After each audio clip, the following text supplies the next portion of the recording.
Assalamualaikum warahmatullahi wabarakatuh. Perkenalkan, kami dari kelompok 4 yang beranggotakan saya Rimanda Agustina dan rekan saya Khofifah Syahyuningsi. Pada video kali ini, kami akan membahas materi mengenai perkembangan sosial dan emosional peserta didik.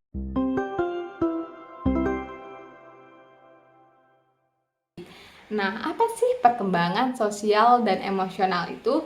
Menurut Harlock, perkembangan sosial adalah kemampuan anak untuk berinteraksi dengan lingkungannya. Sedangkan menurut Lawrence, emosi adalah kejiwaan manusia. Karena sifatnya kejiwaan, maka emosi ini hanya dapat dikaji melalui letupan-letupan emosional seperti kondisi sedih, gembira, benci, dan lain sebagainya. Nah, dari definisi-definisi tadi dapat disimpulkan bahwa perkembangan sosial emosional adalah suatu proses menyesuaikan diri untuk memahami keadaan serta perasaan ketika berinteraksi dengan orang-orang di lingkungannya. Berikutnya, tahapan perkembangan sosial anak. Pada masa bayi, hubungan sosial dimulai sejak tangisan pertama setelah lahir.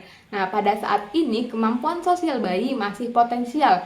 Mereka belum mampu untuk mengomunikasikannya dan responnya itu diterka-terka oleh ibunya. Yang kedua, masa anak-anak awal dan anak prasekolah. Nah, pada awal perkembangan anak, kepribadian orang terdekat akan mempengaruhi perkembangan sosial dan emosional anak. Berikutnya adalah masa kanak-kanak akhir.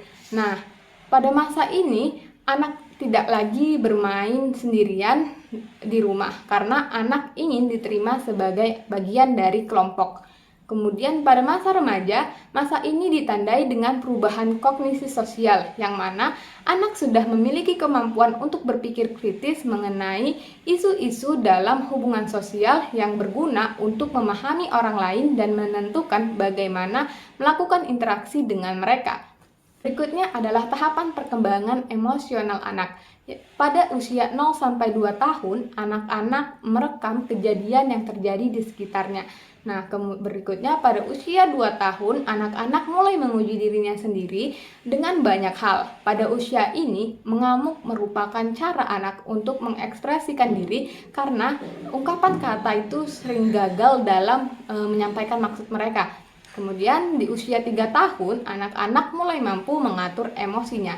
Nah, di usia 4-6 tahun ini, anak-anak semakin mampu untuk mengenali dan memahami ungkapan emosi orang lain.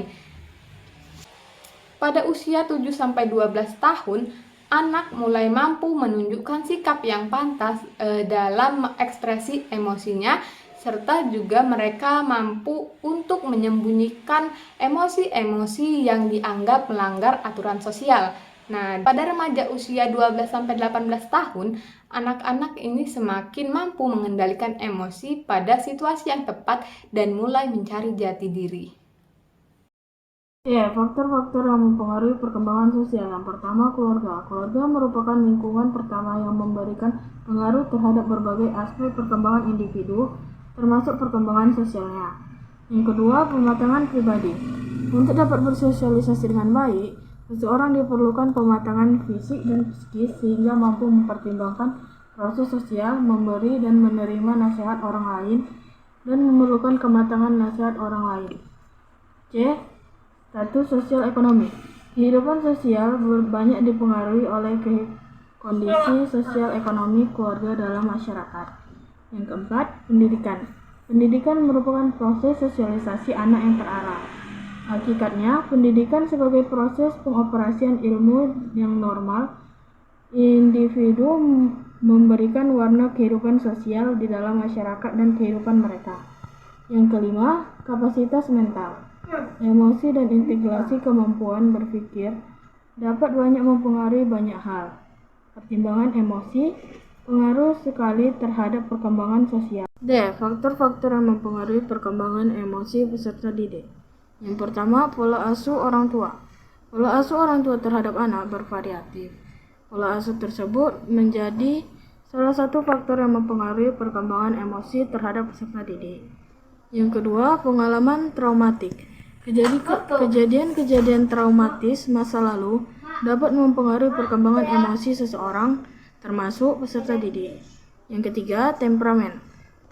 Temperamen dapat didefinisikan sebagai suasana hati yang mencirikan kehidupan emosional kita. Yang keempat, jenis kelamin. Perbedaan jenis kelamin memiliki pengaruh yang berkaitan dengan perbedaan hormonal antara laki-laki dengan perempuan. Peran jenis kelamin maupun tuntutan sosial yang berpengaruh pula terhadap adanya perbedaan karakteristik emosional di antara keduanya. Yang kelima, usia perkembangan kematangan emosi yang dimiliki seseorang sejalan dengan pertambahan usianya. Yang keenam, kebugaran jasmani. Kebugaran jasmani ditujukan sebagai dengan adanya pertumbuhan yang secara cepat dari anggota tubuh. Yang nomor 7, pertumbuhan interaksi dengan teman sebaya.